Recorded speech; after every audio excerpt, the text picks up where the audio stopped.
Yes guys, welcome down to Carter's Golf. My name is Andy Carter, PGA teacher professional down here at Jumeirah Golf Estates in Dubai. And today's tip video is kind of be helping two kind of sets of golfers, two levels of golfers, because as golfers, we always get ourselves into pretty tricky situations, just like this one here. So to the green flag, I do not have much green to work with at all, but I do have to go over a bunker. So I would say if you're kind of a highly skilled single figure handicap, you're still going to be wanting to get this ball as close as you possibly can to try and get up and down for par.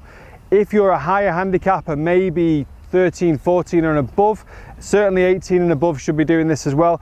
Maybe going for the big part of the green, going for the fatter part of the green, and then trying to get your two putt from there. Take the bogey.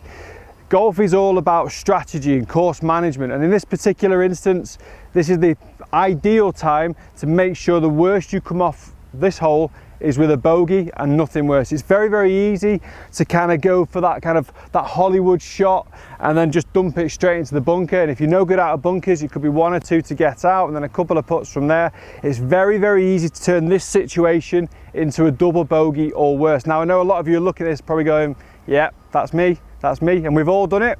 Now, if you're kind of what I'd say is a single figure, highly skilled, maybe looking for a scratch golfer, you are going to be wanting to try and get super cute with this, put the ball up really, really high. So I'm going to taught you how to do that.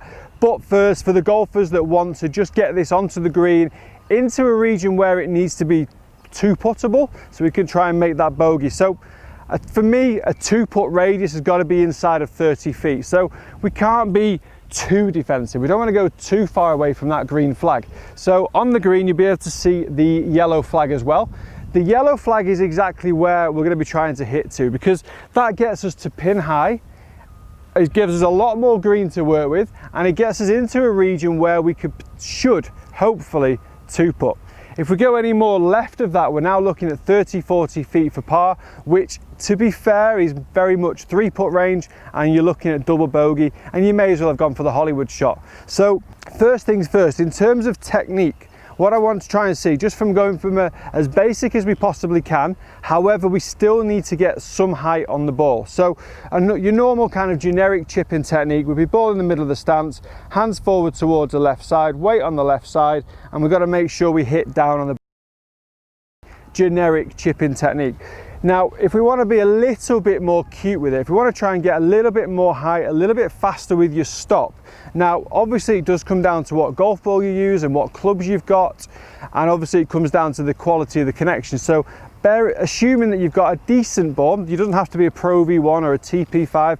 As long as the golf ball is a decent golf ball and the strike is good, how we're going to be set up to this is we're going to put the feet together, make a very small step with the left foot and a slightly bigger step with the back foot, with the right foot if you're a right-handed golfer. This now puts the ball position more forward in the stance. What we'll be looking to try and do here is still allow the club to almost bottom out towards the middle of the stance, and as we come through the ball, just start to glide and get the ball on more of a neutral angle of attack. So we don't necessarily want the club to come in and chop down, and we definitely don't want to be trying to lean back and get under the ball. But what we want to be trying to do is coming into the golf ball, the low point relatively close to the middle of the stance, gliding across the top of the surface.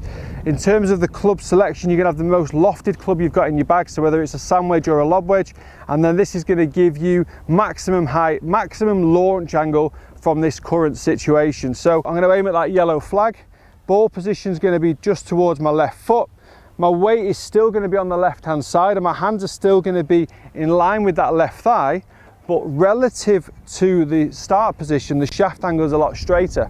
If the ball position's further back, the shaft lean is more towards the front foot, which gives you that slightly lower launch angle. So with the ball position further forward, shaft inside the left thigh, so the lean is not as much, and we're just going to get a slightly longer swing because the launch is higher. So there's going to be a higher shot with a softer landing.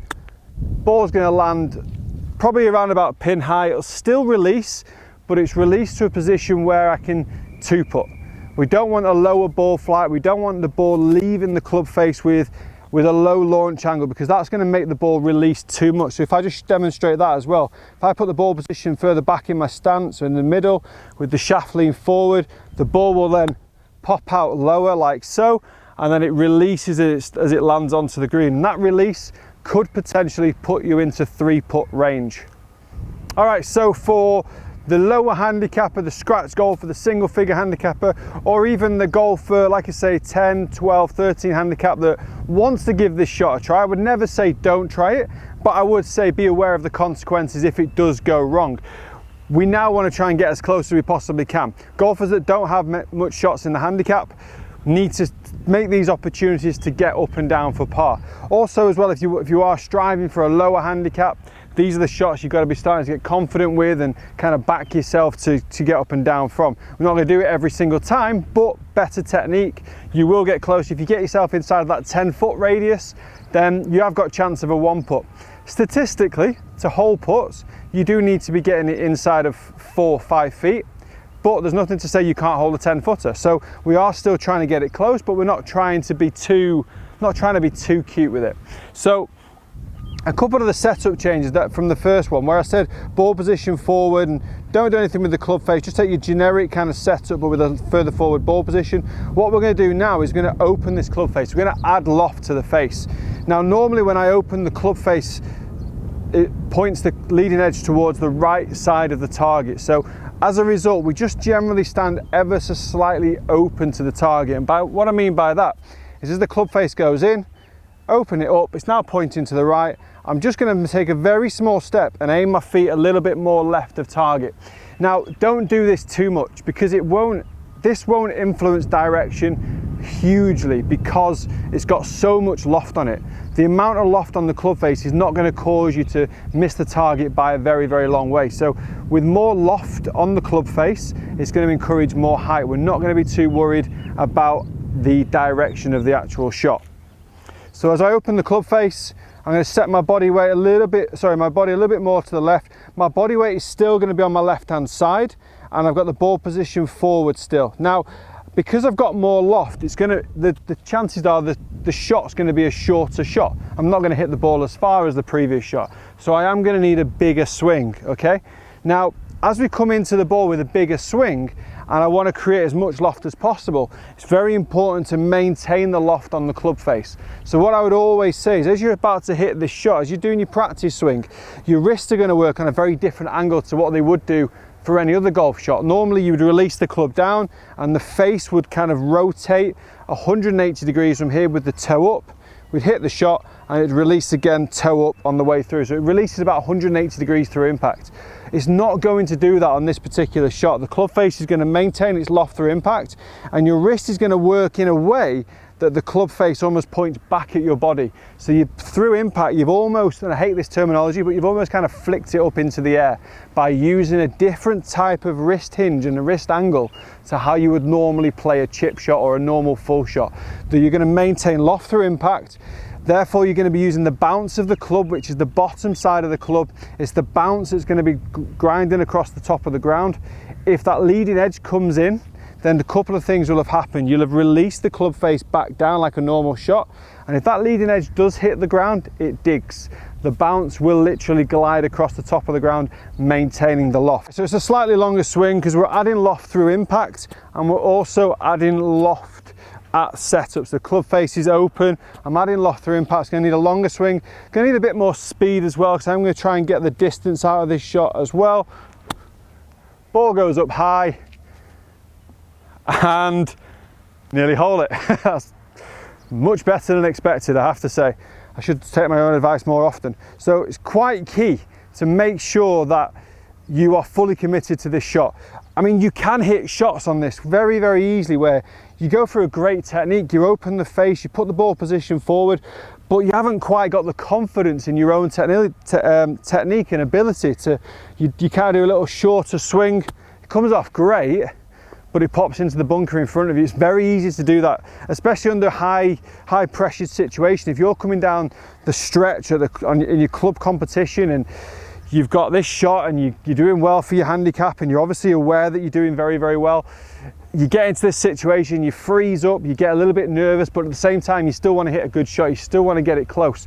You've got to kind of go through a bit of a routine where you don't have to think about the outside issues. So you come into the ball, you're just purely looking at the target, you take your setup, open the stance, open the feet, you're thinking about the club face angle as you start to come through, making sure we've got plenty of loft, having the confidence to get that full swing in there, land it on the slope, roll it down to the flag, hold the putt for par. Guys, thank you very much for watching. I hope you've enjoyed this tip. If you've got any questions, please leave them in the comments section below.